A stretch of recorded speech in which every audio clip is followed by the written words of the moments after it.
think the state of the nation might be hungover after last night, to be honest. So after the euphoria of last night, you get me. It's a nice balance. I just want to thank Unconvention for the invite, speaking to my parole officer.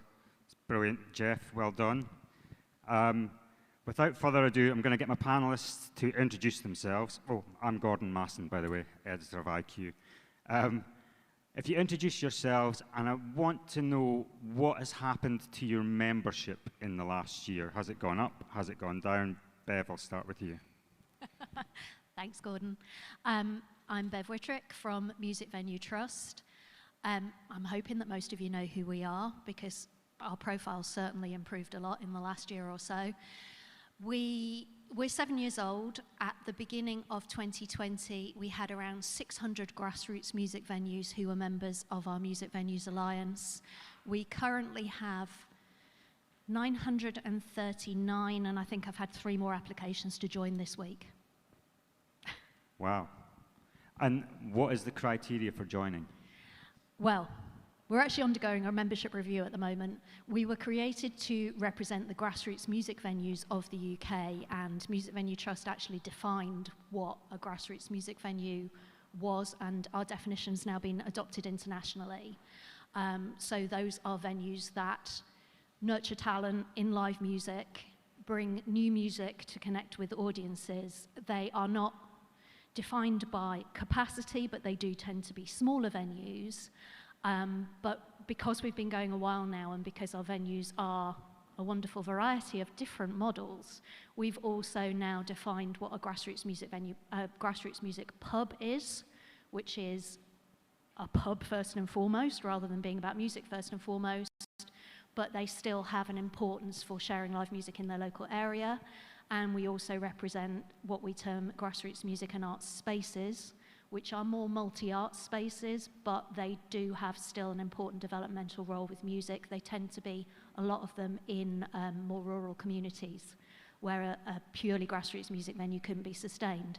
So we have 3 definitions. They're all on our website, and anyone who applies to join the Music Venues Alliance has to say which one they believe they are, and then we assess them to, do they fit that role within their own particular community. And how much does it cost to be a member? Well, it doesn't cost anything at the moment, because in 2020 we were going to introduce our paid membership model, and that didn't happen. So that is forthcoming. So not surprisingly, it's part of the reason that our membership has swollen so much, is that our services are funded elsewhere and provided for free, but that is unsustainable, so that will change moving forward. Okay. Paul. Morning, everyone. I'm Paul Reid. I'm the Chief Exec of the Association of Independent Festivals. We're a national trade association, a network of festivals from, 500 capacity right up to 75,000, and pretty much everything in between. So yeah, it's good to be back here. I have to say, well done to Jeff and his team for delivering this event. I do remember being here immediately pre-pandemic, and I still think Jeff was the last person I've hugged outside of my family bubble. So it's good to be back, see a sold-out audience. I'm sure you all bought a ticket for this panel rather than Frank Turner, Andy Burnham, various members of Mogwai and Radiohead that are appearing. So thanks for coming down early. In terms of membership growth, Gordon, yeah, we've seen growth in this period by about 35%. And that's without me having any time at all to proactively grow it, because I've been running it on my own for 15 months. Very recently hired someone. Yeah, so I think that's probably a general point, really, is that people have understood the value of a trade association and what it can do and how it can interact with government. So we currently represent just over 90 festivals. We figured out that that's around about 45% of all festivals in the UK, 5,000 capacity and over. Now, obviously, there are many, grassroots festivals below that capacity. Our membership tend to be above that level, with a few exceptions. And again, how much does it cost to be a member? Yeah, it depends on the size of the festival. So it's tiered, starting at, we have a rate if you're a registered charity or community interest company, it's a fixed rate. Other than that, it's tiered according to capacity and then capped at a certain level. So the whole idea when AIF was set up in 2008 was that the larger festivals The larger independent festivals aren't necessarily more profitable than the smaller ones. That's not exactly how it works. But the idea was that the larger ones would effectively pay more and the smaller ones would pay less, and that seems to work pretty well. So. Cool. Lucie. Thank you. Hi, morning all. Thanks very much for coming today. Thank you, Jeff. Particularly thank you for coming at this time after last night. So well done. You're probably doing better than some of us. Lovely to see a stage. Lovely to know that it might actually be used for a better purpose sometime soon. Here's hoping.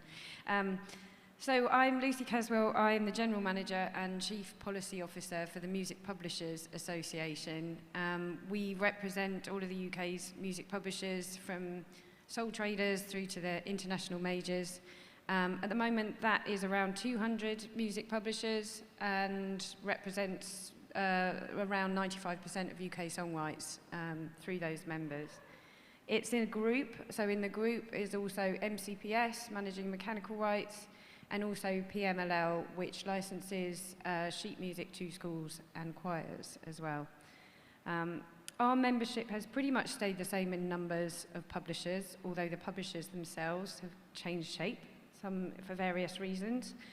But we have opened over the last 18 months a new membership called Next Gen, which is for individuals as opposed to companies that have to have a registered office in the UK. So this is for individuals who are new to publishing, either new to the career or actually perhaps starting publishers.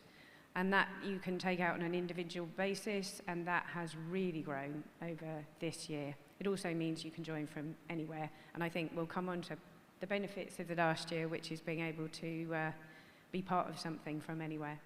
And obviously there's a tiered system as well then for costs. Like what Paul says. Yes, it's the membership for the companies is on a tiered basis so that there's a fair payment. You're paying proportionately to the revenues, and it's only the revenues you derive around publishing income, so you can have other interests. The Next Gen membership is a set annual fee of 60 quid. Although we have also introduced Next Gen Scholars, which is places supported by members of our board and our alumni to introduce publishing and membership to a wider, younger, more diverse section of our community. So that's free. Annabella. I was going to say it's nice to be back. I wasn't here last year on the conference, but I think I was here 25 years ago clubbing when I came over from Leeds. So yeah, back in the venue eventually. It's warmer in here than last year. Thanks, Jeff. So I represent the Music Managers Forum. We have grown our membership dramatically, actually, from about 700 music managers prior to the pandemic to, I think it was 1,222 when I looked yesterday, which I think is just the world stopped, didn't it? And everyone suddenly started reevaluating what they needed, and music managers tend to be quite a lonely profession. We're not big companies. In fact, the very biggest ones are probably only 20 or 30 people. Most are sole traders. And so there was a real recognition of the need of that sense of community and support. And some of the managers who are very professional ones who I've been chasing for years saying, come on, join us, finally, I think, put their hands in the pocket, paid the 100 quid a year, and signed up. And hopefully, I think they've all seen the value of that support that we provided, and hopefully they'll stay on post-pandemic. 50 quid for under 30s, I'd say. So we do have a tiered membership, but I mean, it's per manager. So the bigger companies pay for everyone who works in the company. The sole traders just pay for themselves, but yeah. And you're obviously part of a bigger network globally as well. We are indeed, and I should say our membership, I mean, I say professional managers, it's everyone, from people starting out managing bands at university or, you know, whose cousin is an amazing talent and they say, can I help you? We take everyone as members, from those who really want to just learn the ropes, want to know what MCPS is. In fact, we spend a lot of time trying to explain what PPL, PRS, MCPS are, really learning the basic blocks of it, to the managers of global superstars like Ed Sheeran and Dua Lipa. It's everyone. So I wanted to start by going back to the good old days, or 2019 as we know it. I think probably everybody here was looking forward to 2020 as being another record-breaking year. Paul, was that the case with you? Yeah, I think for festivals we're very much in growth. I mean, you know, if you look at the UK music figures, I think it was over 5 million people attended a festival in 2019. I think that was up from 2.7 million in 2012. Hopefully I've got those stats right. So it was definitely on that trajectory. I mean, we as a trade association at that point, we were sort of, before the pandemic, we were having a little bit of a what's next moment. We'd come off the back of a couple of years of quite high-profile environmental campaigns. So, you know, we were mapping out what are the next steps of that, and just trying to avoid stagnation. I mean, you know, ironically trying to sort of grow the membership, etc., which is something that's happened throughout this period. But yeah, I remember actually like ringing our PR and saying, "Oh, you probably have a quiet year this year." Didn't quite turn out that way. But yeah, the sector was very much on that trajectory, I'd say. And what about at MDT? Did you have several projects lined up, et cetera, expecting another big year? Well, yeah, absolutely. 2019 was drawing to a close, actually, with the first year that more venues opened than closed within our sector. So we were finally feeling that the work of Music Venue Trust and bringing together a Music Venues Alliance was really starting to have an impact, and that things were starting to turn around. So there was a very celebratory feel to the end of 2019. So to build on that, what we intended to do was move over to the paid membership model and sort of further formalising the way we work with venues across the 4 nations of the UK. And because I'm the strategic director, my job was going to be trying to find the funding to secure the organisation going forward. And so those were sort of the big things. And then, of course, we did have other projects to do with business rates and, you know, agent of change, lots of practical things. But I think we did feel that MVT had bedded in, and now was the time to do the strategic stuff, which we kind of did end up doing, but just in a very different way than we'd planned. And what about in the publishing world? What was 2020 looking like from 2019? Really, I think the publishing landscape is sort of strength to strength. There's more choice in what a publisher means for a songwriter. There are more avenues that people are exploring to remunerate those songwriters, and it's the reason for every publisher of every size that exists is to improve and to achieve those revenues for the songwriters.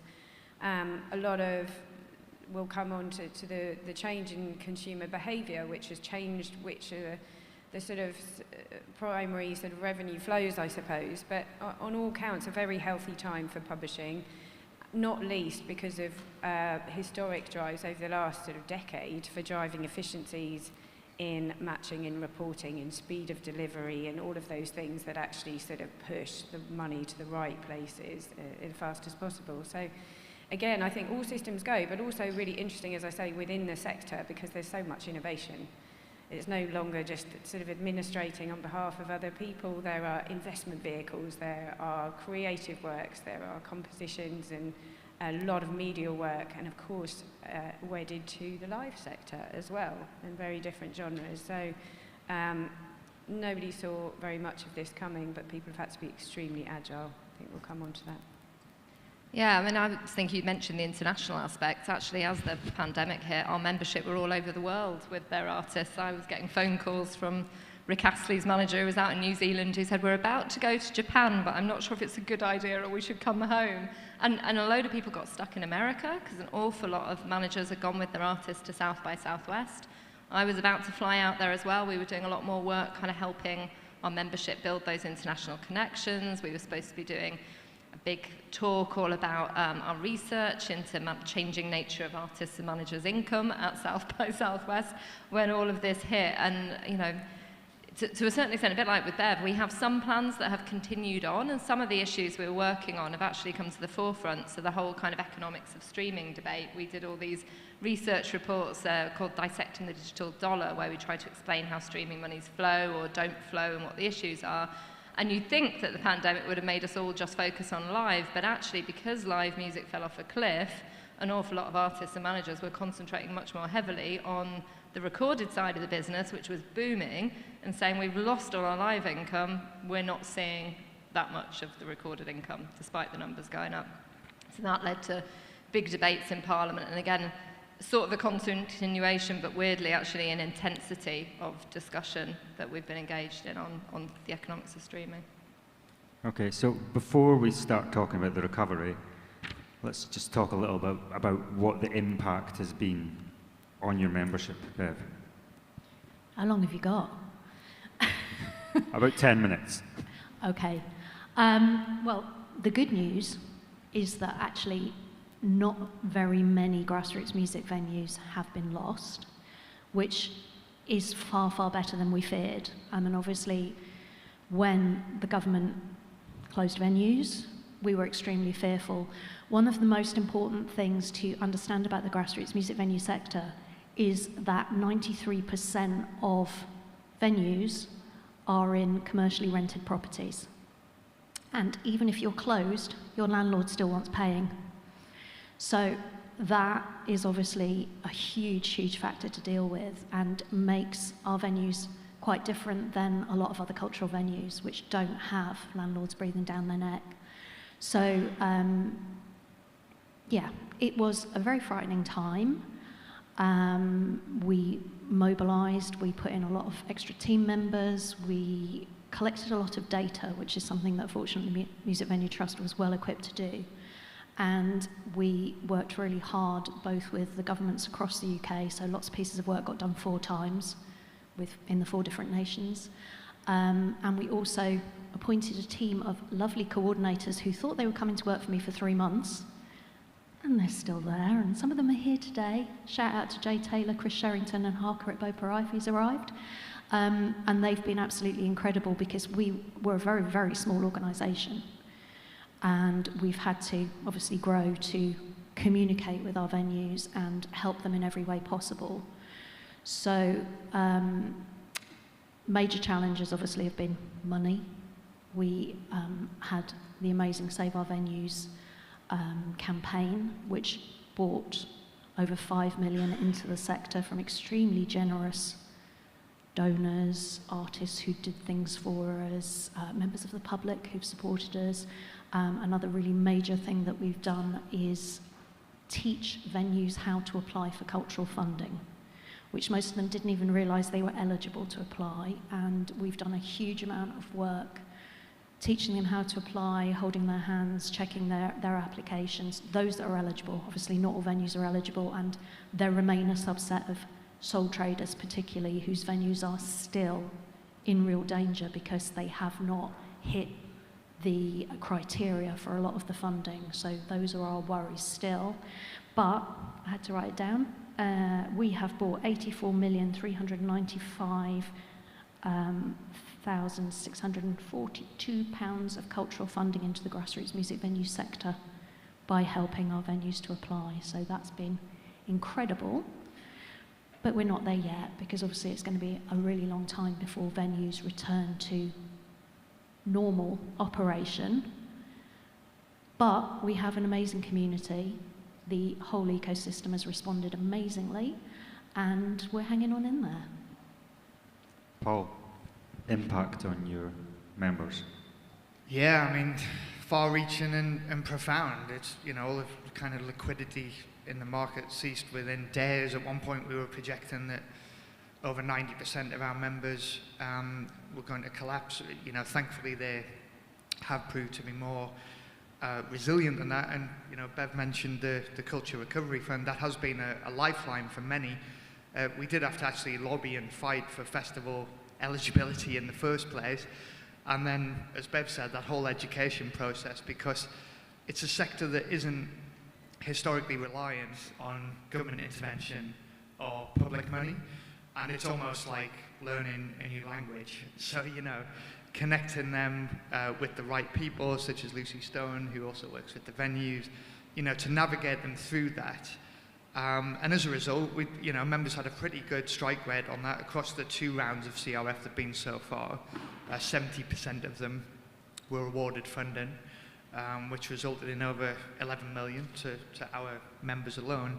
But I think a key challenge throughout this has been communicating the value of the sector to government and getting them to understand it, like that is a real journey. And we didn't, part of the problem was that we didn't fully know the value of the sector. We know now through the work of Live and, you know, the umbrella group that's been set up throughout this, that festivals contribute 1.76 billion to the UK economy and support 85,000 jobs, you know? And obviously this is a situation that didn't only impact on the festival organisers, but the entire supply chain around them, the temporary workforce, all of the suppliers who are like essential partners in those events happening. So yeah, it's certainly been a journey in that respect. I think government, you know, in fairness, thanks to all of our collective efforts, government do have a better understanding now, and we are involved in all the sort of right conversations. But yeah, it's been a battle to get there, frankly. Lucie, has the past year seen writers decide they're not going to write anymore, or do you think you've lost out on a generation of new writers at all? I don't think the change to writers has been quite so binary like that. I think the focus of what's being written and where it's being written for has perhaps adapted. It's difficult to compare really an IP, a royalty-based sort of area of the industry to the live sector. I mean, there's no bones about it. Going from income to zero isn't comparable to any other part of the sector because we rely on various different revenue streams. That said, it's been a real sort of process of really determining how connected the sector is. And one of the great things has been how joined up the whole sort of food groups of the music industry have been to defend, to protect and to fight for the live sector. About time really bringing to the surface how dependent we all are in some way on it, and supporting our colleagues. But then you also think songwriters, whether it's brand new to the game or it's someone like Imogen Heap who also writes for theatrical works, writes for the stage, writes for film and TV, writes for performances, all of that gone overnight. And you think everyone's been staying in watching Netflix. Well, if they're not making any new programs, they're not writing any new music. So they're not commissioning any new scores. It's a budget line that can go because there's Dave to repeat everything. That was a really difficult time. And for the art of songwriting, for some people who dedicate their particular income to those streams, as influential and impactful as the live sector, obviously, then of course every retail outlet was shut. Everything playing on music in all the shops and commercial venues that we may be now allowed to go to, that was all shut. That income goes as well. So the revenue streams for writers are filtering through into the end of last year, into this year, which will show and are already showing that those areas were really impacted. However, all of that media work did pick up, advertising really flexed and changed its outlets, and publishers are really tenacious to turn from one revenue stream to another, and writers are as creative in almost any format often. So it's been a process of championing the creativity, fighting for that recovery, everyone relying on audiences and trying to find them. So swings and roundabouts, I would say. And Annabella, for a manager, how have they reprioritised what they do if live fell off the cliff? Yeah, it's been really tough. I mean, I think I alluded to before, we'd done some research, thankfully, just before the pandemic about our members' income, and obviously a manager's income is very much reliant on an artist's income. And we found that 80% of our members' income came from live, and that did vary. So DJ managers, it was nearly 100% of their income came from live. So their businesses just stopped. Most of them were set up through limited companies, both the DJs and the managers, so they couldn't get furlough, they couldn't get the self-employment support, they literally had no money whatsoever. I mean, I think MVT and AIF did such an incredible job campaigning for their memberships and getting the support. I think we struggled, and as you were alluding to, the very small companies actually found it really hard to apply for cultural funding, and have basically been part of this group called the Excluded 3 Million, which obviously is not just managers or artists or any other form of music company. It applies across the economy. And I think we found it much harder every time we talked to government. They'd say, well, if it were just you and your lot, we might be able to help, but because it's so broad, once we start with this excluded 3 million, we can't afford the bill that would create. So we were then looking at what other sources there were. And it's interesting because people have kind of, as you say, I hate this word, but they've pivoted. And so one of our members set up a live streaming company, Drift, which did Laura Marling shows, Biffy Clyro up in Glasgow, and it was amazing. They not only had the artists back on stage, but that employed crew. Some people have been doing, kind of Twitch live streams. Now the big thing is NFTs. We've just done 2 events with members about NFTs. One of our accelerator managers, their artist made £80,000 in Ethereum, Bitcoin, from creating an NFT, which is brilliant. I think they're, forever innovative and looking for other ways through. But really, there should have been government support, and we had to set up an emergency fund. And there were amazing emergency funds for artists, but we found there was nothing for our membership. So with the support of PPL and Spotify and some others, we set up our rebuild fund. But yeah, it's been really, really, really, really tough, I think, without access to that I'm going to get to lobbying in a minute, but Jeff, do we have any questions? Where's Jeff? Nothing? I see a few familiar eyes and foreheads out there, so hopefully we'll get a question or two. Lobbying, I wanted to turn to lobbying. Bev, I'll start with you. MVT were quite good at lobbying before this happened anyway, but how have you ramped that up? I mean, obviously you've kind of taught yourselves, I'm guessing. Well, we have a few advantages. The first one being that when we established MVT, we knew that lobbying was going to be really central to what we did because the grassroots music venue sector had never been represented. So the creation of the organisation was going to be about explaining why our venues were important and why they should be supported and why a lot of the kind of unintentional things that impacted on them needed to be addressed. The other advantage, I guess, is that Mark and I have both been around quite a long time, so we have experience from other things we've done, so that when we developed it with the support of our fantastic board, we kind of came into this with the experience of all the other jobs. And right from when we got going in 2014, lobbying was a core part of what we did.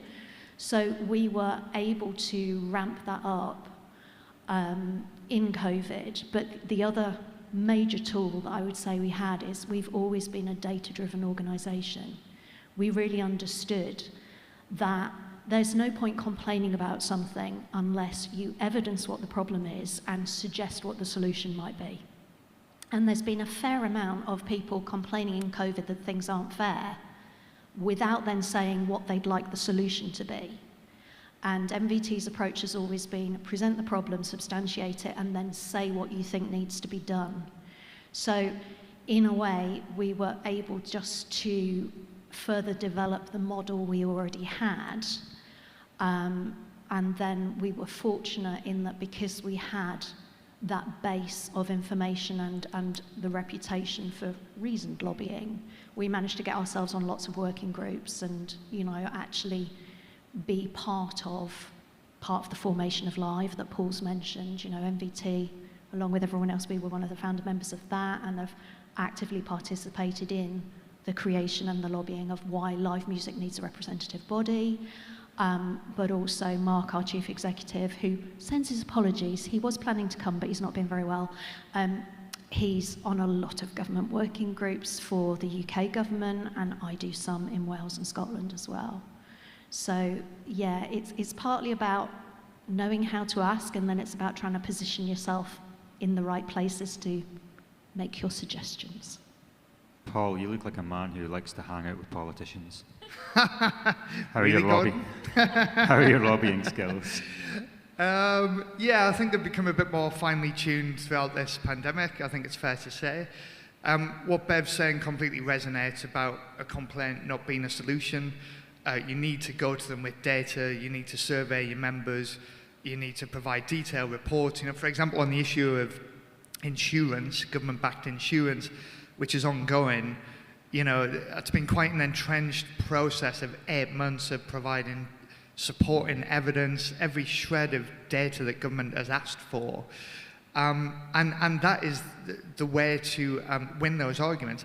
I think lobbying, you've got to remember as well that it's ultimately, it sounds like a simple point, but it's just about people and relationships, right? So the officials and the ministers, are just people. And I think if you go into it understanding their position and their pressures and the ways in which they are limited and the ways in which they're trying to help, it can be frustrating. I still feel like there are parts of government that don't fully understand the planning cycle of festivals, the risks, you know, that it typically takes 6 to 8 months to build a festival, etc. There hasn't always been an urgency in those decisions. But, I mean, a good example, so for example, at step 3, we had an issue whereby some local authorities were interpreting the government guidance as you had to have table service at every single event. So you had like some food and drink festivals and they were saying you have to have table service and they weren't budging on it. Now the guidance clearly wasn't intended for that situation. So it's a case of just getting onto government contacts in DCMS and just saying, will you speak to the Cabinet Office and sort this out for us, please? Which they did really quickly. Like, they got it, okay, that's a problem. But I think that's probably, you know, they're able to resolve things like that quite quickly because we've spent 8 months talking to them and they trust what we're saying and that we're not crying wolf and that, you know, it is a situation, these festivals are open at 6 p.m. today and, you know, at a local level there are problems and different interpretations of guidance and that's not going to go away. But I feel like we're in a reasonable place with government, to be honest. I get the sense they're trying to do everything they can within their power as a department to support us in reopening. Lucie, I'm guessing with things like Copyright Acts and stuff, your organisation's been lobbying for years, no? On what, sorry?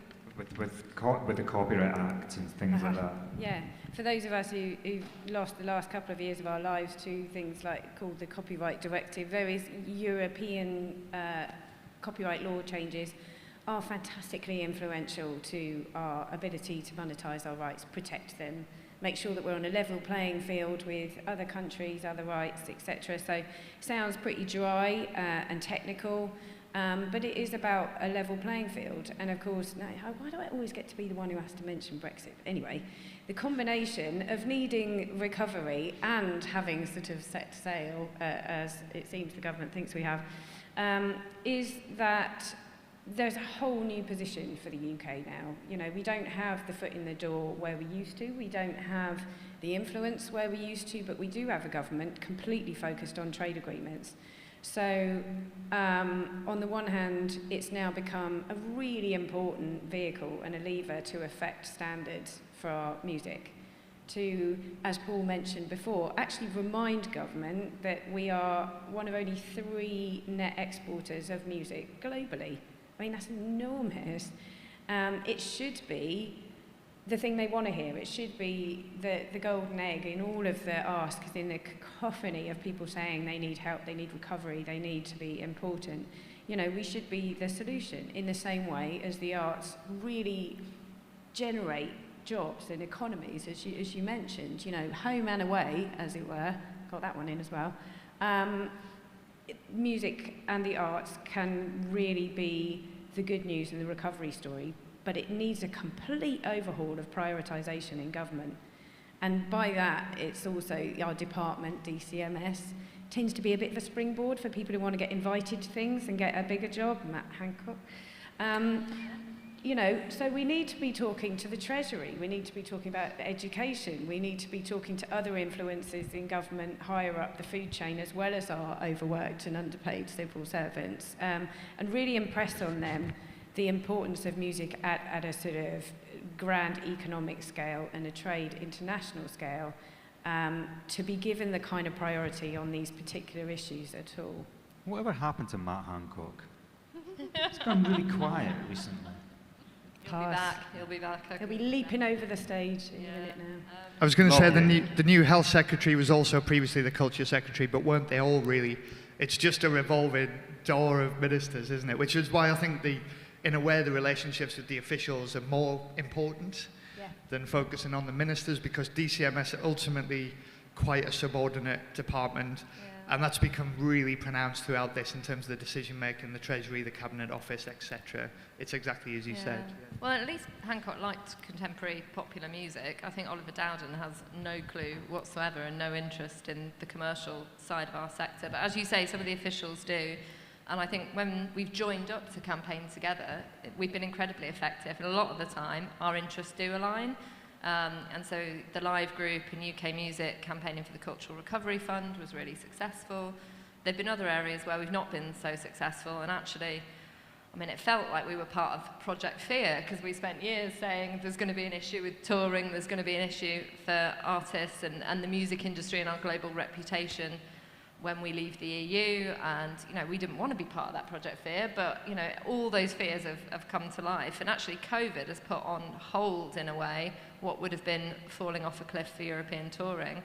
And so whilst we absolutely join up with everyone else here on looking at the domestic support for our sector to carry us through, it's been really hard to get heard on the issues of work permits, visas, carnets that we're dealing with, the inability now to do more than 3 stops on a tour. So, I mean, it's insane in a way how quickly things are starting to reopen. I was talking to Mogwai's manager, and they're off to France, I think, to play 2 festivals at the end of the month. So one of the first kind of getting out and starting to play festivals. Everyone's now looking at autumn tours, and we're still not sure we're going to be able to do them. So the venues have been saved, which is amazing. We want to make sure that we're able to save the touring circuit longer term as well, and that's where I don't think we are being heard. Treasury does not care, Lord Frost does not care, and Oliver Dowden has no influence whatsoever. Do you think as well, Annabella, it's more of a question for you, getting artists to be vocal on these types of issues and the support needed has been challenging? Like, you did a brilliant job of galvanising them around Let the Music Move and Brexit, but I do feel like in general that there hasn't been much, there haven't been many artists be that vocal about the support that the live sector needs necessarily. I mean, Peter Gabriel's the only artist I'm aware of that said, insurance is a problem for festivals. No, I don't. And that's because he's involved in WOMAD. So I disagree with that. I think artists have done huge amounts of fundraising. In fact, MVT has had some incredible artists I know supporting your fundraising. Our members of all the managers have been very involved with David Stops and Stagehand and raising money for crew. The difficulty has been, and this is where do you want to be Van Morrison or not, standing on a stage saying we must open right now when all the scientific advice is against that. No one wants to do that, not as a public figure. Or you go the other way and you've got some artists who are saying that they won't play festivals and because they're government test events. I think it's very difficult, and I wouldn't advise an artist to have stood up in February or March and say we must all reopen right now. What we did need to do was call for support for the sector. And that's what artists did. They called for support for the sector, but the messages are quite subtle, I think, and they have to be quite subtle. And they're quite dry issues as well. I think my point was it's really challenging to get artists to speak out about things like insurance and VAT, because it's just, it's not that. No, but I mean, Elton John has been really amazing, actually, because also the issue is if you get really big artists speaking, everyone just turns around and goes, well, you could afford it. So what? You don't need insurance. You can just pick up the losses yourself.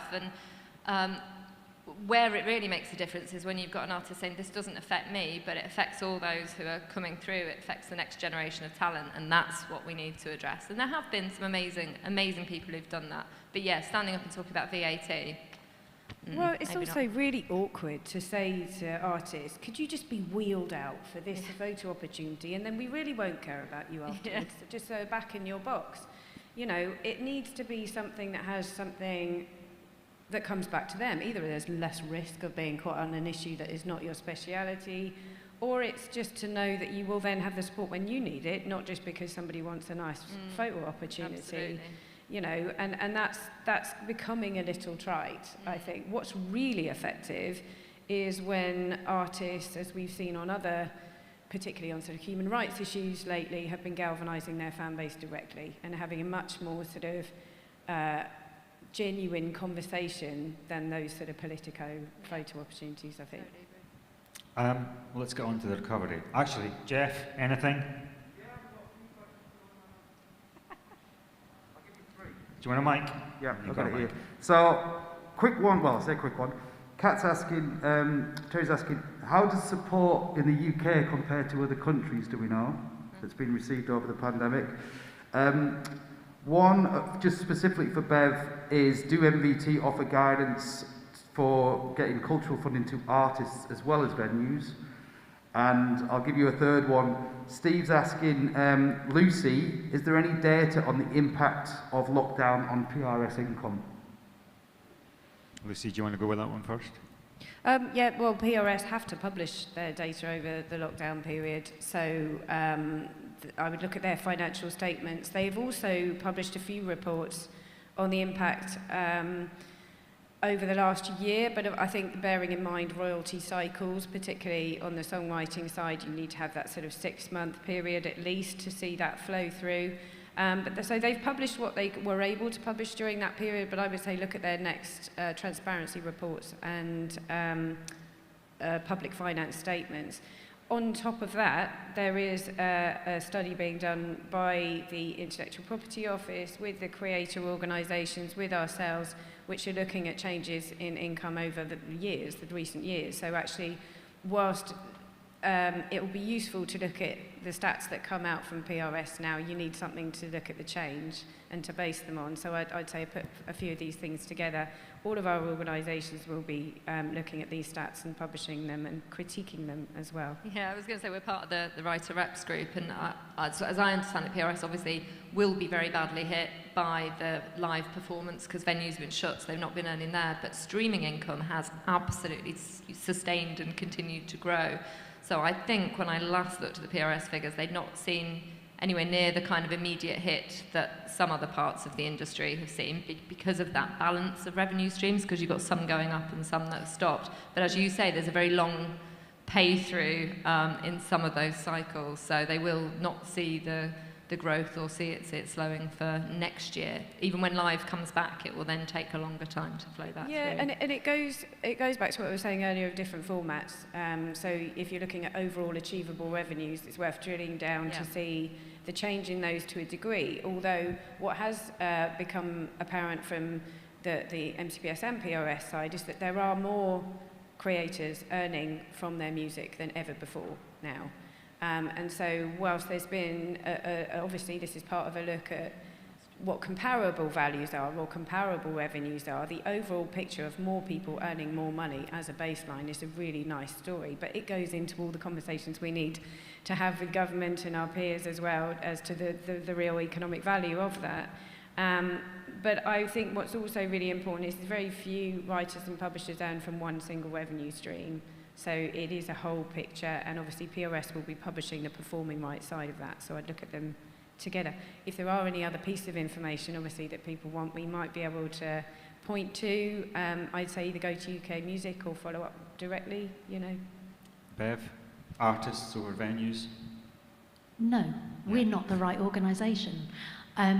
We're very lucky in the music industry in that actually we have representative organisations for lots of different bits of the ecosystem, and we all talk to each other, we all work together. We're now all umbrellaed by Live as an organisation. I think their website is livebiz.com, is it, or livebiz.org, but basically if you are an artist looking for support, you want an artist-specific organisation, and they are the Musicians Union, the ISM, the FAC. Who've I missed, guys? Well, also direct to the Arts Council as well. Yeah, and also, I mean, Help Musicians have had a big fund, so there's a whole load of signposting, and Help Musicians actually set up a website which was called something like Corona something or the other, but it's really good. It lists absolutely all of those. It lists every single funding scheme there is. At one point, PRS, not foundation, but PRS Benevolent Fund was giving out money to artists. The Musicians Union was, Help Musicians were, plus Arts Council directly. So there's lots, and there's lots of guidance out there. The point is that a lot of the work that organisations, as we represent here today, the reason we can have an impact is we concentrate very much on our particular bit of the industry. If we tried to do more than that, the work we do would be less focused and less successful. So Music Venue Trust represents grassroots music venues, grassroots music pubs, grassroots music and art spaces. We do not represent artists. We work with artists as patrons and as wonderful supporters and spokespeople, but we don't represent them because there are other organisations that do that really well already. It's really difficult though to find out where the hell to go for help and what it means when you find it. Certainly all of us have worked like demons to try and translate what the government's trying to say and where to point to. So I think on our organisation, certainly we have a page called Business Support and Guidance, and it's just a list pointing to other organisations, other funding opportunities, because in some ways everybody is their own business. So having those signposting pages could be helpful to someone in some way, even if they don't think they're specifically a music publisher, as it were. And the other question was, how have we fared in the UK compared to other places? Pretty shit, I'm thinking, yeah? Can I go first? Yeah, go on, you go. Sum it up. Okay, so Music Venue Trust is part of a European network called Live DMA, so I have lots of meetings with European counterparts. And we are also actually arranging our first International Venues Day at the moment with beyond European similar organisations to MVT. So I do know a little bit about this. It's been incredibly mixed. Part of that is the way that music is set up here anyway. So, for example, if you take France, which is the envy of the whole of Europe, commercial music is subsidised. There are taxes on big gigs that then create money that people at the lower, the more fledgling side of music can apply for to be supported. So subsidy into commercial music, let's call it, in France is extremely generous. From France, you've then got a continuum down to those of us at the bottom, which I'd say in Europe, Spain, Italy, and the UK have historically had the lowest amount of subsidy for developing the music industry. And certainly things like the insurance that Paul's already mentioned for events to restart is incredibly variable across the globe. We're not always the worst, but we're certainly nowhere near in the best position. And there are really variable levels of understanding at government level in different countries. So we are definitely seeing, like, the Netherlands has opened up now for live because a lot of the infrastructure is subsidised and tied in with government in a way that we just aren't in the UK. But then you've got other countries where music sits completely apart. I mean, in Spain, it's been very, very difficult because music is considered so commercial that the Spanish government has never really got that involved.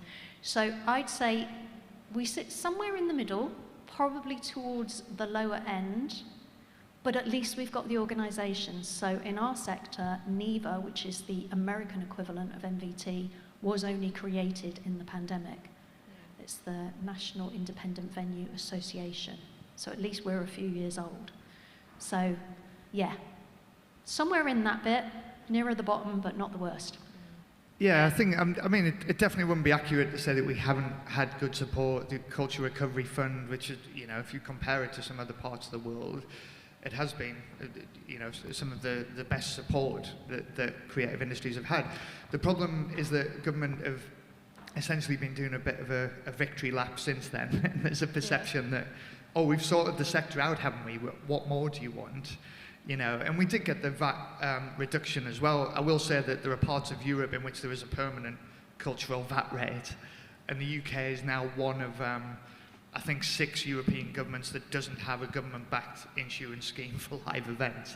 So other governments are, you know, intervening in that way and understood completely that they needed to do that to enable festivals to continue planning rather than cancelling. In the UK, over 50% of our festivals, 5,000 capacity and over, are cancelled. And the irony of it is the government talk about world leading all of the time.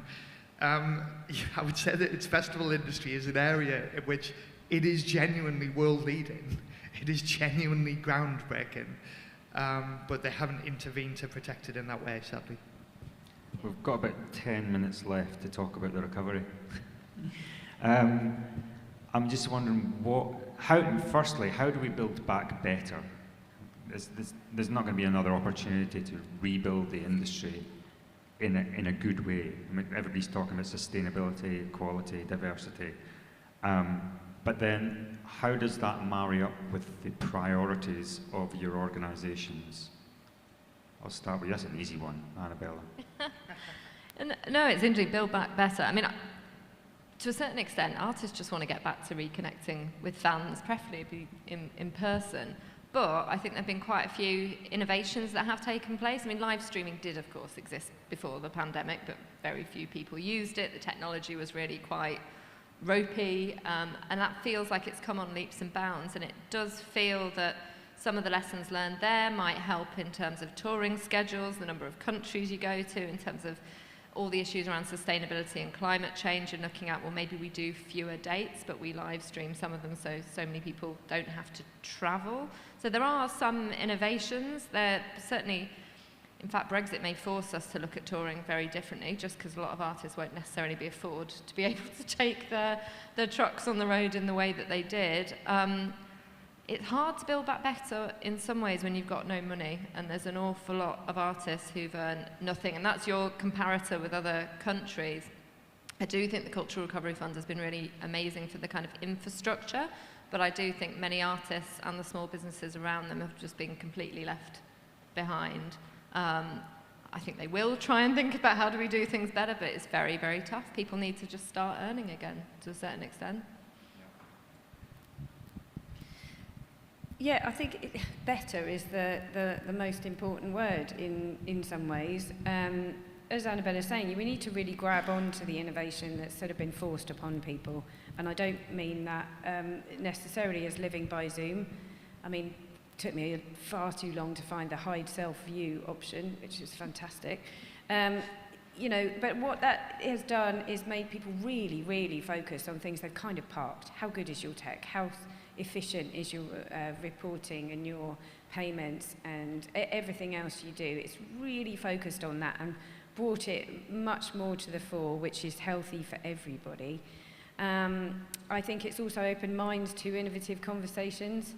I mean, I have the odd side hustle and a lot of interest in a lot of tech. The NFT conversation is more broadly interesting in terms of fluidity in the business, I think, and financial sort of flows, financial investability in music. All of these things are now newer conversations that we really need to grab onto. I think the second thing actually in terms of better is what that has also done is opened up who we can include in our business. You know, we do a lot of education, training, knowledge sharing events.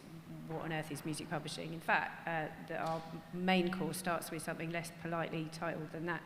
And we can include vastly more people in more areas of the world, let alone the country, in those conversations. We can hire people from anywhere. We can talk to people anywhere. And I think that is something that we really need to keep rather than slip back into the old meeting over lunch kind of ways that the business has historically done, is almost brought the business down a couple of demographics, which is fantastic age-wise, and opened it up in other demographics.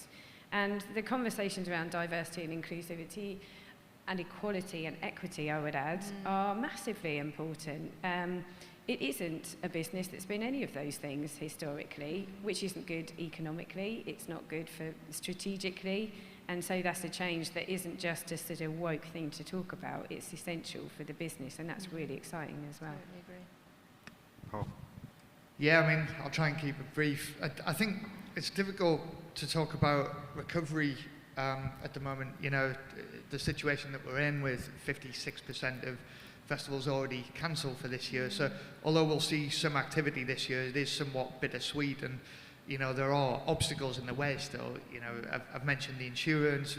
We don't have a cultural quarantine exemption for international artists coming in to play festivals this year, which will render it economically unviable for them to do so. So we need some swift movement on that, and also the impact of isolation policies on test and trace. We're already seeing that wreak havoc on the hospitality sector at the moment.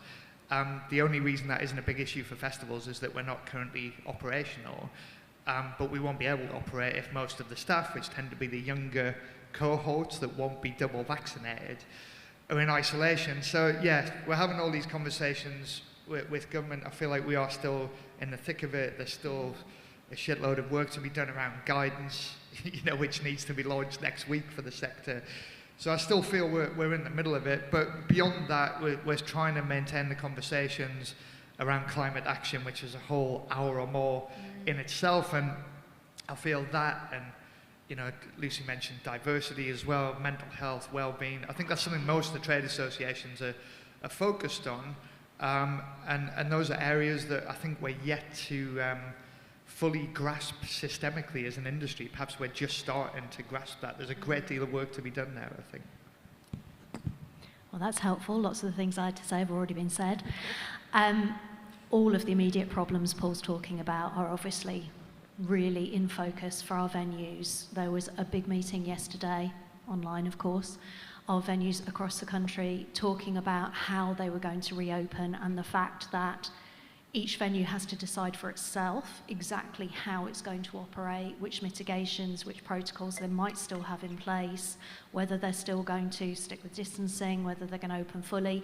We represent a really, what shall I say, rich diversity of venues in the way that they're operated and the type of venues they are. So that presents huge problems when we're trying to give the best advice and support everyone to do what's best for them. MVT does not run a single venue. We would never assume to do that. Each venue runs itself. We just give them the best advice we can. Longer term, obviously all of the issues that everybody's mentioned are on our minds and trying to be addressed. I'm with Annabella. It's very hard to be proactive in being better about things if you're struggling to fund your basic operations, particularly on things like becoming a greener venue. A lot of the time that does take investment that the venues just don't have. So one of the things that we're really trying to work hard on, well, two of the things we're working hard on to deal with that in a strategic way is the ownership issue. We are working on a big project that will try and tackle the fact that 93% of our venues are commercially let properties. We hope to be able to buy some freeholds and to actually secure those as cultural venues in the longer term, which actually Gordon will remember. He was the first person that ever interviewed me at a conference about Music Venue Trust back in spring 2015, and I said that MVT's long-term goal was to take some of these venues out of the commercial property market and secure them in perpetuity as music venues. It's taken us a while, but we're swinging back to that. And then the other part of that is trying to ensure that our venues are properly recognised as cultural venues, and part of that is making sure they're set up as the right sort of organisation, so they are not only more eligible for funding support, but also less likely to be perceived by their local authority as a bar that puts on music, and more likely to be seen as a proper cultural asset in the local place that should be treated in the same way as a theatre or an arts centre.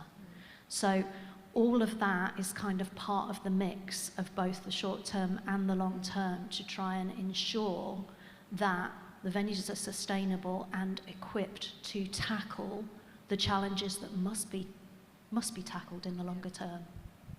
I think that the one great thing, if there is a great thing to come out of the pandemic, is the industry is kind of working together for the first time.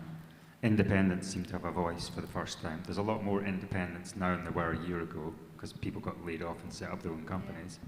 I forgot to say ecosystem. It's the most positive word, I think, that has come out of the last 16 months, is an understanding that we are an ecosystem. We are all important. We all rely on each other. We must all work together, because without crew, artists, venues, festivals, recorded side, managers, you know, all of it, we are all so interconnected, and a greater understanding of how vital that ecosystem is, I think, is personally, to me, the most important thing that's come out of this. We've got about 42 seconds left. So I'll get you to put on your, or look into your crystal balls. 2019, how long is it going to take us to get back to the same level of business that we're doing in 2019? You can maybe just give me a year each. I'll say 2023. Yeah, I was going to say 2 to 3 years, Yeah. definitely 2 to 3 years. For international touring to resume as well. Lucie?